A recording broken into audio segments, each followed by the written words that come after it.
Assalamualaikum warahmatullahi wabarakatuh. Halo semuanya, sahabat manfaat dan hiburan.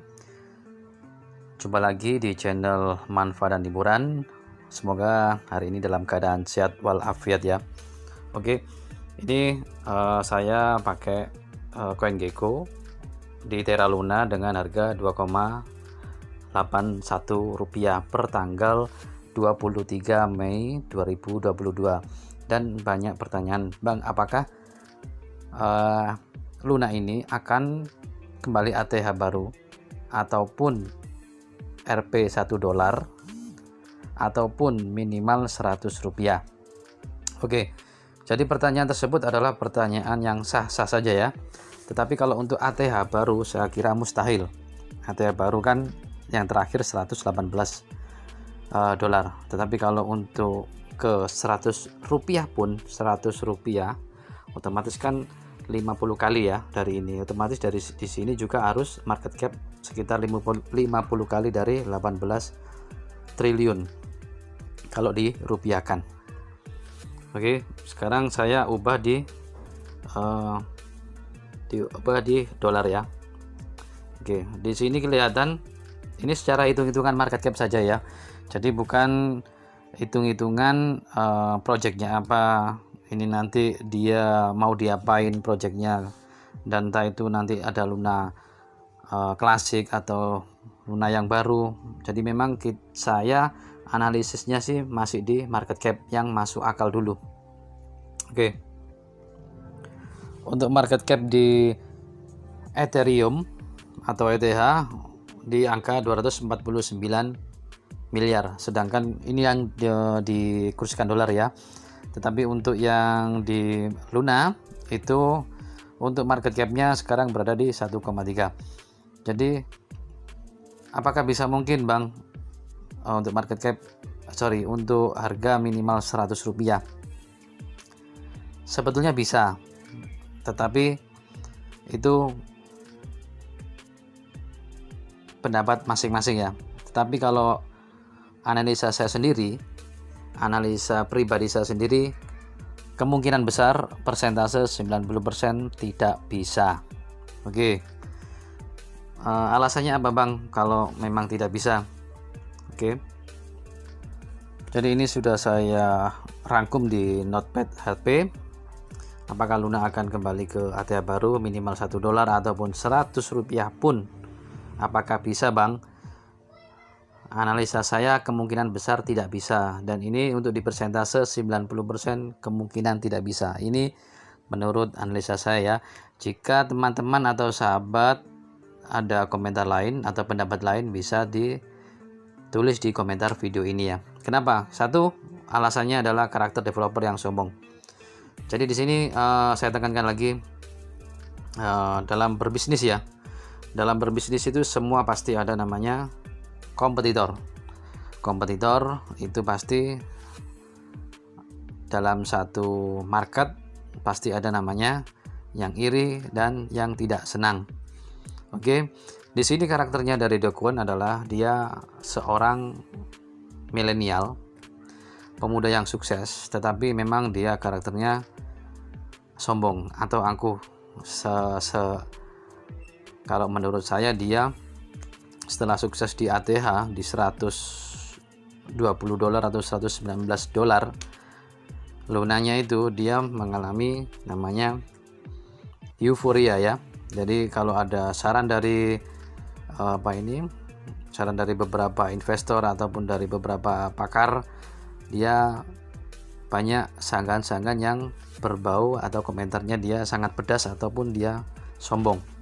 Oke ya. Jadi kita lihat dari Do Kwon ini suatu developer apapun ya, entah itu kripto ataupun saham dan apapun itu, kalau memang memiliki karakter yang sombong itu pasti banyak pembenci ya. Jadi banyak yang iri dan banyak yang tidak senang. Dan kita lihat untuk yang di developernya pun di Polkadot, Gary Wood ataupun Ethereum, ETH ya, Vitalik Buterin, itu kita lihat memang banyak bekerja ya. Jadi dia jarang untuk istilahnya terlalu berada di atas angin ya. dalam artian komentar-komentarnya atau kata-katanya yang dia seakan-akan sudah bangga atau sangat bangga sekali. Itu jarang. Jadi kita lihat dari banyak founder-founder kripto seperti ETH, Cardano maupun Polkadot, itu memang dia banyak bekerja ya, jadi tidak terlalu sombong. Oke. Terus yang kedua adalah tidak didukung dengan venture capital selain Luna Foundation. Kalau Luna Foundation memang pasti dia investornya dari Luna sendiri ya, tetapi venture capital ataupun institusional sudah tidak banyak yang mendukung ya, kecuali retail yang mau FOMO.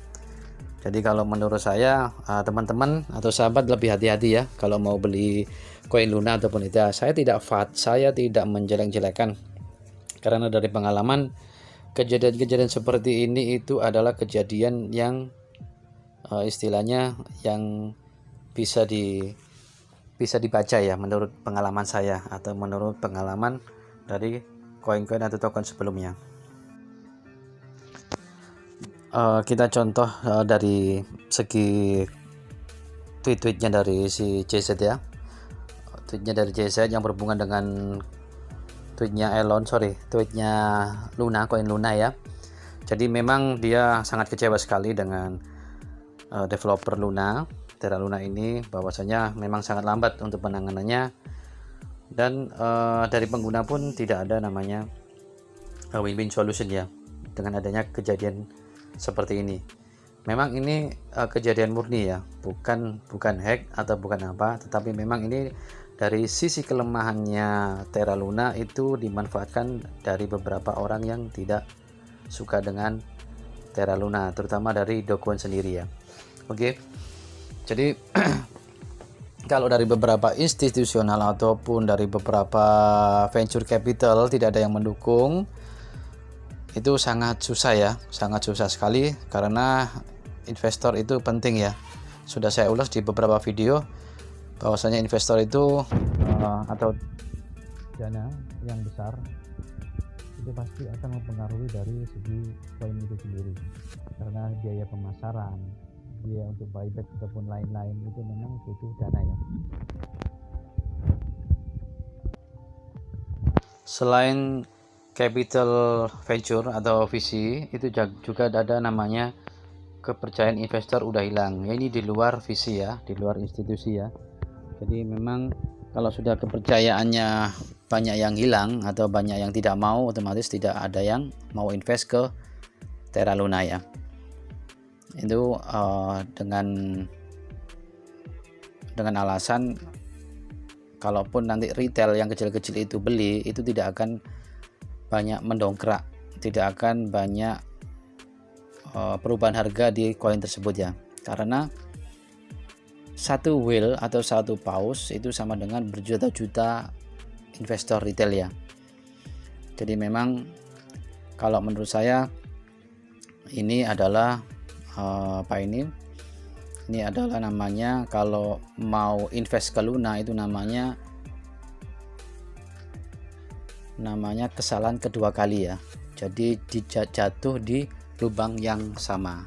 Jadi ini menurut analisa saya ya. Jadi bisa benar bisa tidak. Jika nanti teman-teman ada komentar atau pendapat lain, bisa ditulis di video ini ya. Terus ada yang tanya, loh Bang, itu kan rencananya mau akan di burn 85%. Nggak tahu ya, ini saya untuk hard forknya atau proposal yang baru itu mekanismenya bagaimana. Meskipun di burn, apapun di burn, kalau memang tidak ada demand, itu pasti harga tidak akan mengikuti naik ya. Jadi hukum ekonomi adalah supply dan demand ya. Meskipun supply-nya cuma satu token, tetapi demand-nya tidak ada ya, pasti harga pasti tidak mengikuti atau tidak naik. Pasti nanti akan terus turun, banyak yang jual. Oke ya. Sini sudah paham. Jadi burn itu tidak berlaku untuk yang tidak ada demand-nya. Jadi burn coin, burn token itu semacam istilahnya pendukung supaya harga akan naik atau langka. Tetapi kalau demand-nya tidak ada, demand-nya semakin menurun, pasti nanti harganya akan turun. Otomatis banyak yang akan jual. Oke ya, tidak ada yang beli. Oke, teman-teman atau sahabat, segitu dulu. Jika memang ini ada salah atau kesalahan dari kata-kata dari saya mohon maaf. Nantikan video next berikutnya. Salam cuan everyday, salam sukses selalu. Assalamualaikum.